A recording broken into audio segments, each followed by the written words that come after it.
In this video, we will discuss the concept of the most basic thing called differential.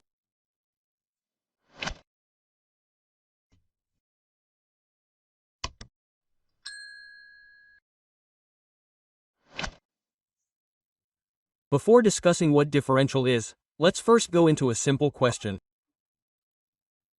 If I have two lines, do these two lines have the same slope? Of course, we agree that the slopes of these two lines are different. The first line is more vertical than the second line. To show how different the slopes of these two lines are, there is a measuring tool that we call the gradient. If we add a guideline to form a right triangle, then the gradient is defined as the ratio of the height to the base. We can call it delta y, delta x, or in formula books it is often written as y2 y1, x2 x1. Well, a straight line's gradient will always be the same. Its slope will not change from end to end. Now let's talk about a curve. Suppose we have a nonlinear curve that is not a straight line, we call it f, x. The slope or gradient of this curve at each point is different. The function f, x, has a different gradient. It depends on which point, depending on what x is. Now let's try to build a formula to determine the gradient of this function. We take a reference point x, then here is f, x. Then we shift to the right a distance h. We have a point x plus h, then here is f, x, plus h.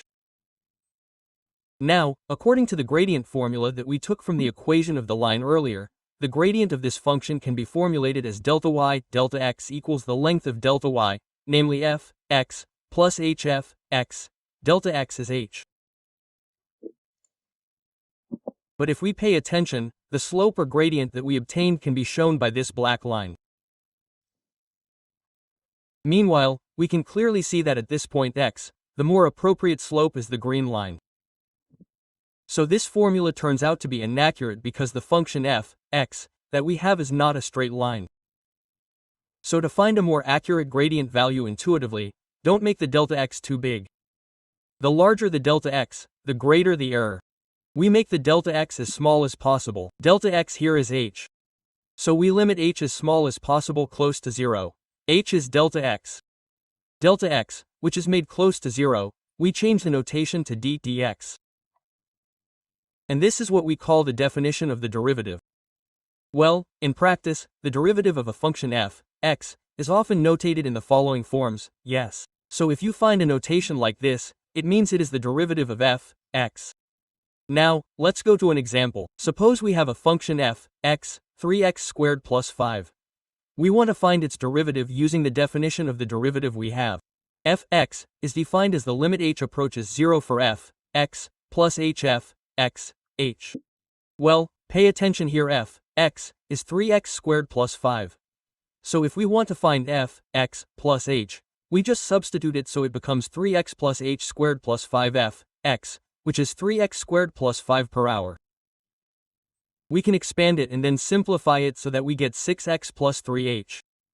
Because the limit of h approaches 0, then the result is 6x. This means we get the derivative of 3x squared plus 5 is 6x. Well, here we see that finding the derivative with the definition of the derivative requires quite a long process, yes. Well, now we want to build a formula that we can use to derive a function. For example, if we have x caret n, we want to find its derivative. According to the definition of the derivative, then f(x) can be written as the limit of h approaching 0x plus h caret n x caret n, h. X plus h caret n can be explained as follows. This is called a binomial expansion. For those who are confused or don't know the expansion what is a binomial so that this is where you get it from, you can browse the internet. It will be too long if discussed here, or maybe later I will make my own video related to binomial expansion. So for now, just accept that x plus h caret n is described like this. We can tidy up the x caret n until it runs out. Then we divide all h. We will get nx caret n1 plus so on until h caret n minus 1.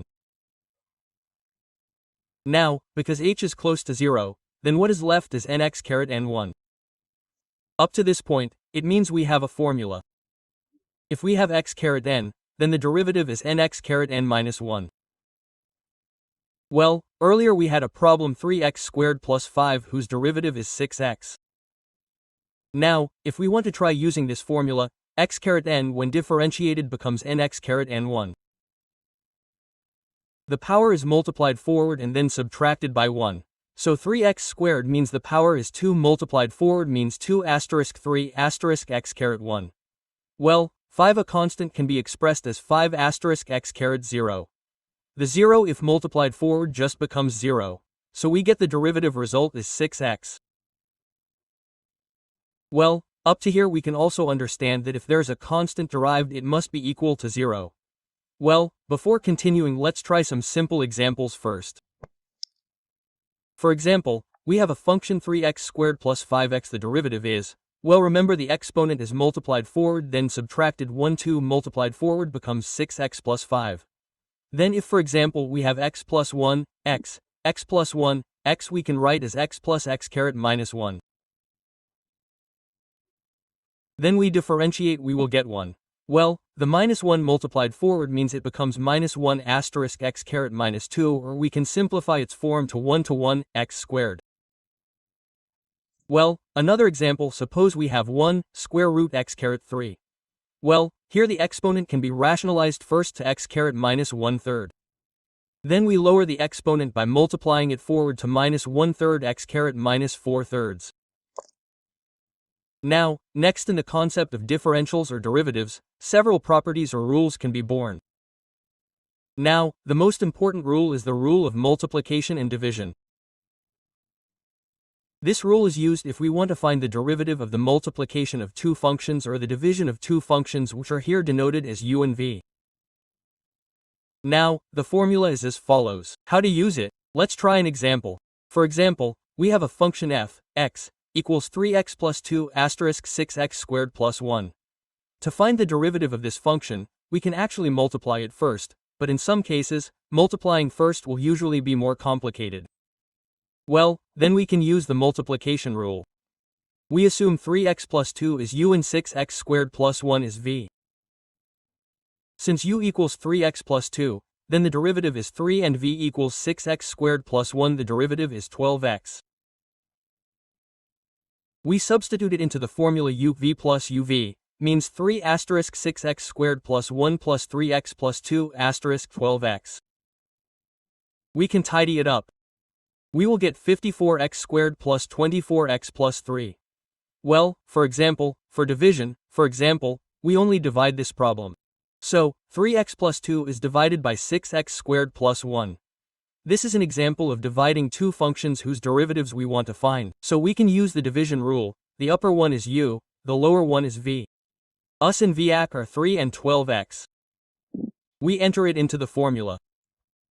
So 3 asterisk 6x squared plus 1 to 3x plus 2 asterisk 12x v squared 6x squared plus 1.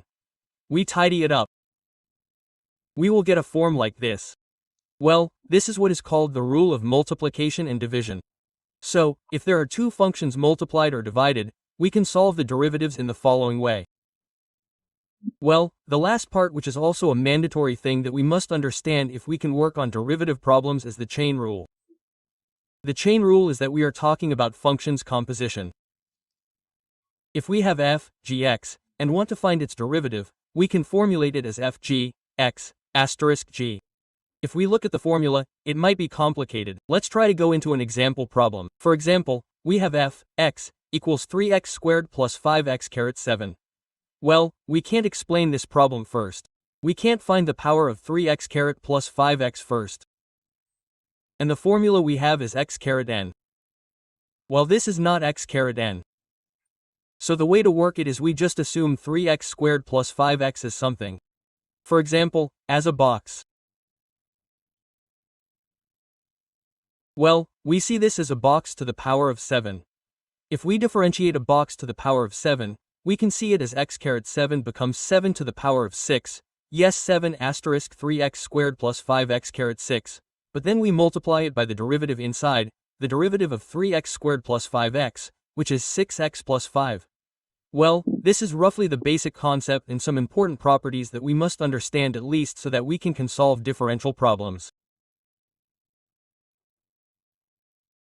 Of course, just watching this video won't be enough to become proficient at finding derivatives. It takes a lot of practice to become proficient. There are so many variations of derivative problems that I can't possibly cover them in one video. Thank you for liking, subscribing, and turning on the notification button. Please share this video if you found it helpful. Don't forget to leave a comment, and if you want to learn more about mathematics, you can contact us in the description box.